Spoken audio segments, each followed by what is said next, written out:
First, I want to show this fine delicacy. Have you started it?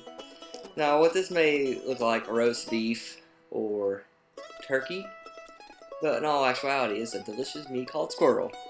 And, Granny, how would you prepare squirrel? Well, you can fry it. I fried and everything. Daddy's been boiled like you would chicken and dumplings. I mean, squirrel and dumplings. Heath made it. Delicious. In fact, I was going to stay here today and go squirrel hunt with him and then demonstrate how to skin a squirrel, but I have to get back up to Lexington to do a couple of films for this show that you're seeing now. But in future times, we'll have that presented. Hello everybody, and I'm going to do a taste test of a delicious Kentucky delicacy, squirrel meat. Now, this is prepared in a little bit different way. It's got delicious shells to go along with it. But my uncle prepared this for us, and I'm going to taste it and hopefully give you all the best description. Because actually, it's been a while since I've tried a little bit of squirrel meat, and it's prepared in many different ways, as Granny will explain here in a second. So now I will proceed to taste and describe the deliciousness of squirrel meat.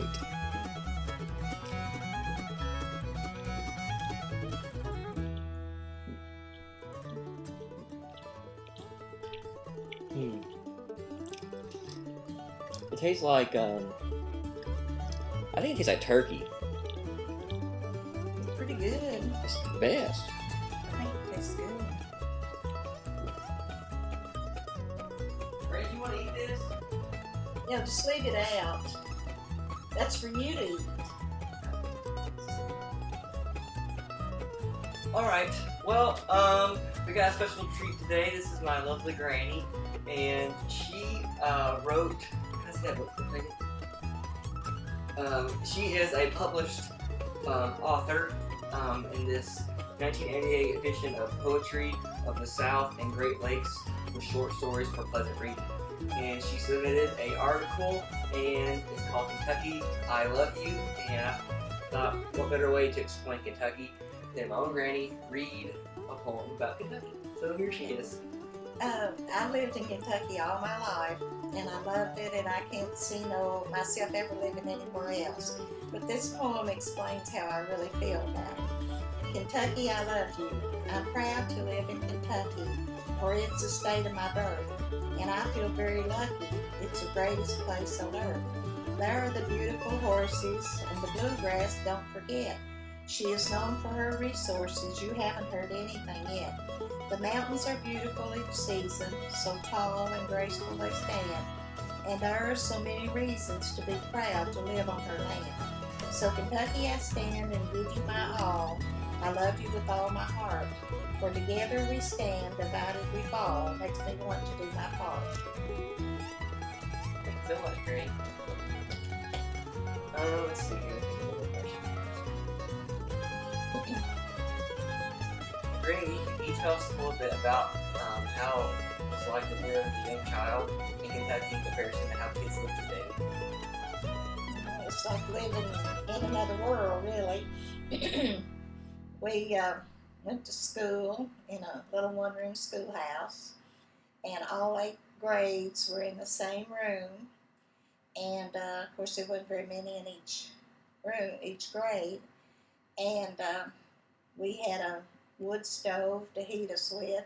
We had a well to get our water. We would go and take a bucket. Us kids would take turns, and we would go and pump a bucket of water, and we'd bring it into the front of the church, the foyer of the school. And we had a bucket, would sit there with a dipper in it, and each one of us had a glass, which was a little pint fruit jar, and our name was on it, so the teacher would take the dipper and fill each one of us a jar of water. Granny, you were talking about, before we were talking about how how science has really changed since you were a kid, and you told me about a story in which um, you had to choose between being a plant or an animal, and there was no other choice or option. Could you tell us that story again? Yes, it was my first year of high school, and I was always so shy in school. So the teacher I learned later was trying to help me to overcome it, and so we were studying, and he said we was either a plant or an animal. So he asked me which one I was, and I said I'm neither. I'm a human. And he said, well, you have if you're not an animal, you have to be a plant. And he nicknamed me Daisy, and he called me that all through the year at school. Then at the end of school, he told me, he said, I guess you think I was hard on you to keep on pestering you like that. But he said, because they were going to consolidate the schools in Adair County and not put all the small schools together. And he knew that I was going to have to go where there were lots of kids and everything, and I was so shy. So he helped me through that. But my name was Daisy then from then on at school. Do you have any like a funny story of you when you were a kid? Like something that sticks out as just a good humorous moment?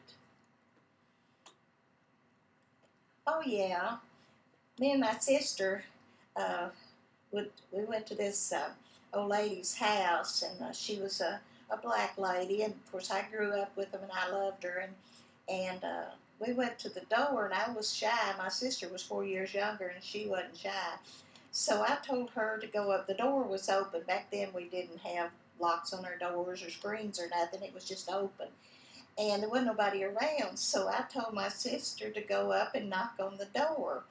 She was little and she didn't understand, so she just goes up there and stands and starts hollering, knock, knock, knock, knock, instead of going and knocking on the door. And there I had to then end up having to do the talking because she messed things up for me. Well, this has been a story time with my granny, and I hope you all enjoyed it. And thank you, Granny, for sharing with us. You're welcome. Yay!